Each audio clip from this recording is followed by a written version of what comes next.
시청자 여러분 안녕하십니까? 계속해서 대구에서 전해드리겠습니다.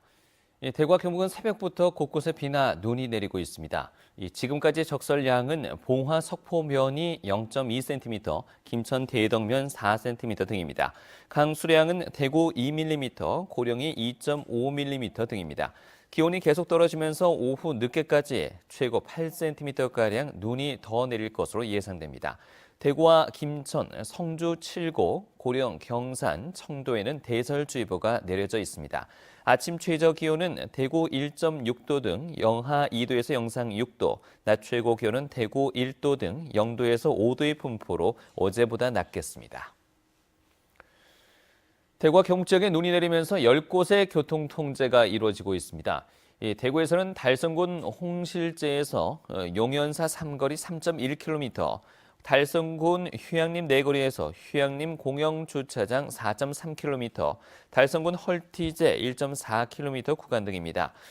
경북에서는 청도 운문역 69번 지방도, 칠곡 동명면에서 군이 부계면으로 이어지는 한티제 3km 구간 등 모두 7곳의 교통이 통제되고 있습니다.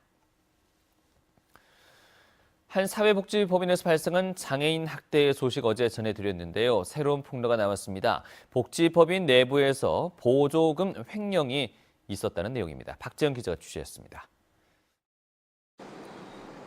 문제가 된 사회복지법인 전 이사장 A씨는 각종 비리 의혹으로 지난해 경찰 수사를 받다가 물러났습니다. 이후에 발표된 경찰 수사는 특별한 내용이 없이 흐지부지 끝났습니다. 그런데 이번에 장애인 폭행 사건이 터지자 전 이사장 A씨가 보조금을 가로챘다는 구체적인 증거와 증언이 나왔습니다. 이 복지법인은 팀장급 간부 6명에게 이른바 업무관리 수당이라는 이름으로 매달 20에서 30만 원을 줍니다. 그런 뒤 이 돈을 다시 70만 원 단위로 모아서 새로운 적금 계좌에 이체를 한 뒤 전 이사장 A씨에게 전달했다는 겁니다. 지난 2013년부터 2015년까지 3년간 이런 방식으로 수천만 원이 현금과 계좌이체로 A씨에게 흘러갔다는 얘기입니다. 직원들이 걷어 이사장에게 전달한 수당은 대구시와 구청에서 인건비 보조금으로 나오는 돈입니다. 전체적인 직원들에게 다 수당을 다 거두기에는 무리수가 너무 크니 그 당시 팀장 3명을 불러놓고 저에게 직책 업무 수당이 지급되니 매월 20만 원씩 가지고 있노라.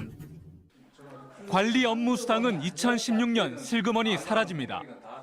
인건비하고 운영비가 대구시에서 이제 분리해서 보조금을 지원을 하게 되는 그 전년도까지 돈을 갈취한 걸로. 이 수당을 승인한 당사자가 전 법인 이사장의 아내이자 시설 책임자라는 주장도 나왔습니다.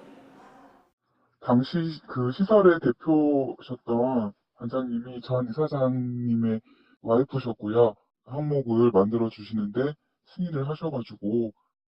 전 법인 이사장은 관련 내용을 부인했습니다. 업무 수당이라 해서 새로 신설해서 팀장급 간부들 6명한테 돈을 매달. 그런 거는 모릅니다. 그 경찰서에 조사받았고 자꾸 그런 거 얘기하지 마세요. 지적장애인 학대와 인권 침해에다 보조금 횡령 의혹까지 더해 비난 여론은 더 거세지고 있습니다. 경찰의 전면적인 수사가 불가피해 보입니다. MBC 뉴스 박재영입니다. 한국은행 대구 경북 지역본부는 올해 1월 소비자 심리 지수가 94로 지난달보다 1.3포인트 올랐다고 밝혔습니다. 소비자 심리 지수가 100 이하이면 경제를 비관적으로 본다는 응답이 더 많다는 뜻입니다. 현재에서 6개월 뒤를 예측하는 향후 경기 전망은 이달 69로 나타나 지난달보다 6포인트 높아졌습니다. 대구시가 당초 예산보다 1,663억 원이 늘어난 8조 4,979억 원 규모의 추경 예산안을 편성해 대구시 의회에 제출했습니다. 이는 지난해보다 3개월 정도 빠른 것입니다. 대구시는 생활안정 지원에 326억 원, 일자리 지원에 308억 원, 서민경제 지원에 194억 원, 복지 지원에 124억 원 등 민생 안정에 모두 952억 원을 편성했다고 설명했습니다. 또한 미래 산업 육성에 253억 원, 상생 협력과 현안 사업에 190억 원을 배정했다고 덧붙였습니다. 경상북도는 경기 활성화를 위해서 올해 상반기 지방재정 집행 목표를 64.5%로 정하고 행정력을 집중하기로 했습니다. 상반기 조기 집행 금액은 지난해보다 7.2% 늘어난 4조 8천억 원으로 지역경제 파급 효과가 큰 일자리 창출과 SOC 사업 분야 예산을 가급적 빨리 집행할 계획입니다. 이상으로 MBC 뉴스를 마치겠습니다. 고맙습니다.